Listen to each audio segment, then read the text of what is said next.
Pause. Maybe you know, maybe you don't know, but much of 2021 for me was spent practicing and learning Peking Opera, which is a form of traditional Chinese musical theater. It involves 4 main skills: cheng, nian, zuo, da, and on top of that, there is at least a gazillion supporting skills, from knowing how to work a fan, to expressing emotions through long sleeves or shuixiu, or fake beards or renko, to dancing with swords, to miming. So yeah, a lot happens in Peking Opera, and that's why performers usually start at a very young age, as young as 7 years old, just so their bodies can adapt to the very high requirements of the art. And training is notoriously difficult because you have to be in absolute control of every part, every bone, every muscle in your body. You need to be agile, you need to be fast, you need to have core strength, explosive power, you need to be able to do acrobatics, you need to be able to fly, and on top of that, you need to be flexible enough so your head can touch your toes, which to this day still baffles me. And because of that, practice takes years and years and years until someone becomes stage ready. And this is why people in Peking Opera pride themselves with a slogan that you hear very often: 台上1分钟，台下10年功. 1 minute on stage equals 10 years of practice. I had 8 minutes on stage and I only had 100 days to get ready. It sounds crazy because it is crazy. I am not the athletic type. I don't have any training in theater. I am not fit. I don't do sports. And I don't know, I thought that with passion and curiosity, that could be enough to fuel me in my journey. Big mistake. But you know, it's a mistake that I will forever cherish because honestly, Peking Opera changed my life. Luckily, I wasn't alone in this journey.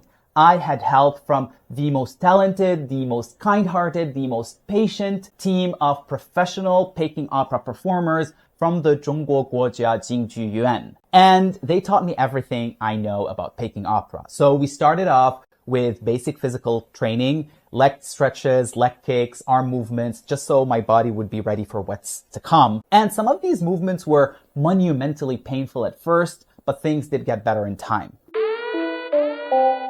17啊，18坚持，19放松，20耗住啊，自己数，哦，放松，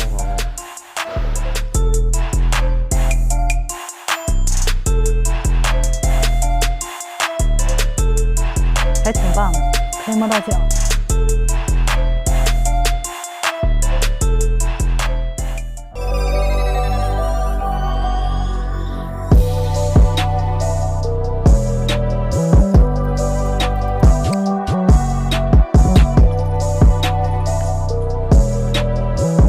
And then we built on that with a toolbox of tricks like the cartwheel, which is a very important skill to master, and it only takes a fraction of a second to perform, but learning it was one of the toughest things ever. 预备走，蹬腿，抬手，蹬，抬手，走，抬，蹬，蹬，蹬，蹬腿。 使劲，对，抬手使劲，这不就完了吗？这不就完了吗？ I was so lucky to have them by my side because I had access to all the help that I needed, and I was constantly being monitored and assessed. Here is how my first midterm looked like. 先是正腿啊，好，上身立住啊，把你的大拇指张开了，右手旁腿。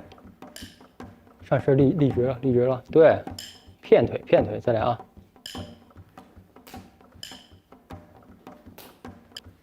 对手也使点劲。好，我们踢腿啊，完成，中间飞脚，走，1，好的，站住啊，2，好的，3，4，5。 好，那我们拿顶啊，脚去找，哎，做2个旋子，一、二、三。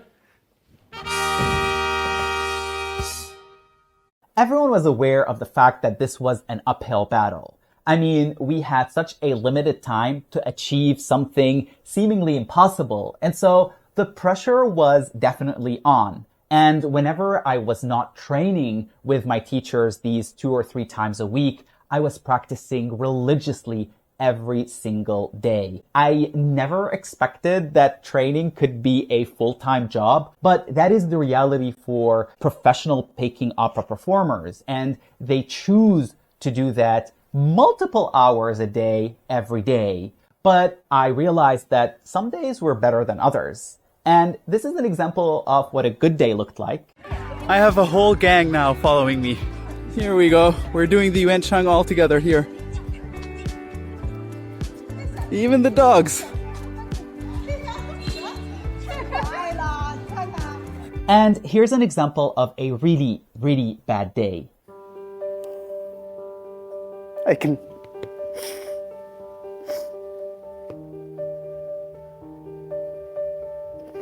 just picture myself failing.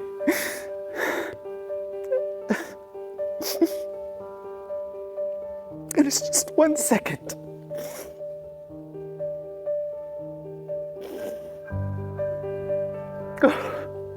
I'm so tired.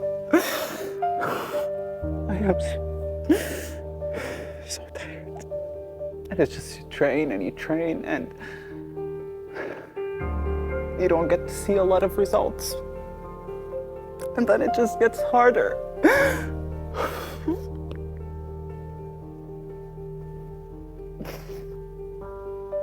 And I try to stay positive, and I try to hang on to the little achievements that I've done, but I don't really think that that's enough to keep me going. Oh God, I'm so tired. I am so tired.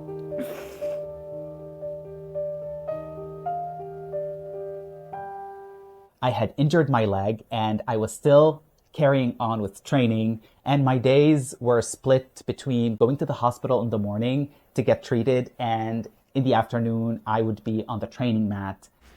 腿不好，但是我吃苦。有点疼。对，哦，哦，哦，哦。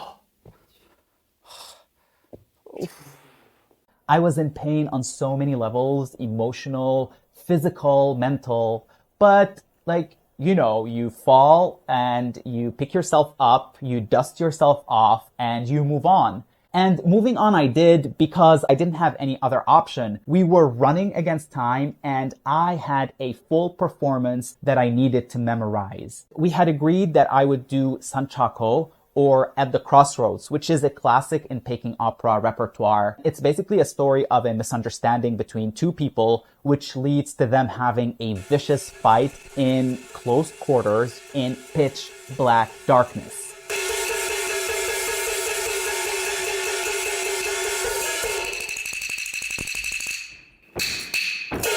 Fast forward to day 100, and it was showtime. This was my ultimate test, and I was doing it in front of a live audience, and it was broadcast live. So yeah, no pressure there. But I knew I was light years away from being ready, but somehow I felt ready. I knew this performance like the back of my hand. I had trained for it. I had practiced it in private for dozens of times. I had seen my teachers perform it. I knew this was my moment, and then they called my name on stage.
The show was a success. The audiences had a blast. My teachers were proud. I was on top of the world. Like I could conquer a new galaxy and no one could convince me otherwise. But just like that, the challenge was over. The 100 days were over and I was no longer a Peking Opera apprentice, which was a bittersweet moment. On the one hand, there was relief because I knew that that meant the end of my physical pain and this constant anxiety of trying to live up to high standards and high expectations. On the other hand, there was sadness, a lot of sadness, because saying goodbye felt really hard since I grew to love Peking Opera. I love what most people love about Peking Opera, the striking makeup, the extravagant clothing, the over-the-top, larger-than-life performances, but I also love the subtleties, the symbolism, the stylized beauty, which not a lot of people know about until they start learning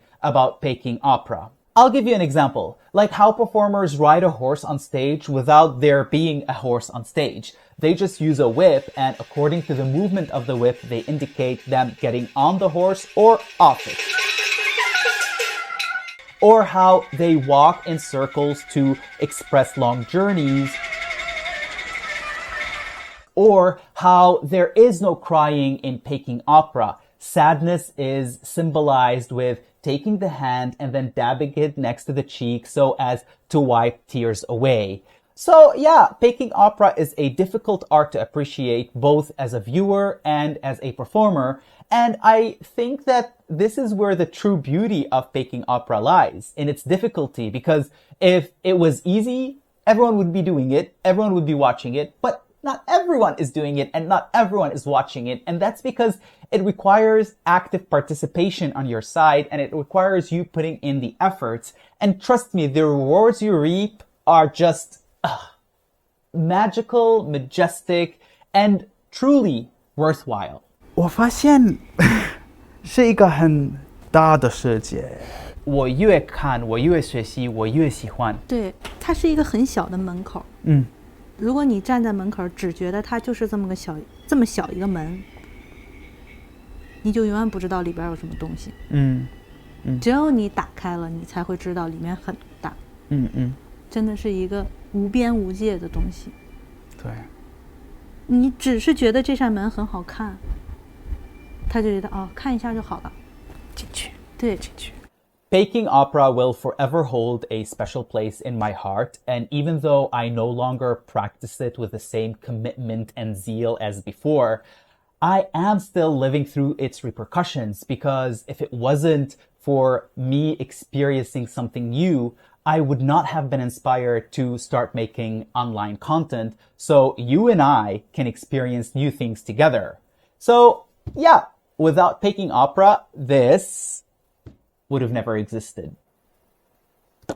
This was all from me for this week. I normally don't do this just like sitting and talking in front of the camera. But if you're interested in more of my stories in China or have any questions, let me know in the comments section. We could have a part 2, part 3, part 4, or maybe none. The ball is in your court. I will see you next time. 再见.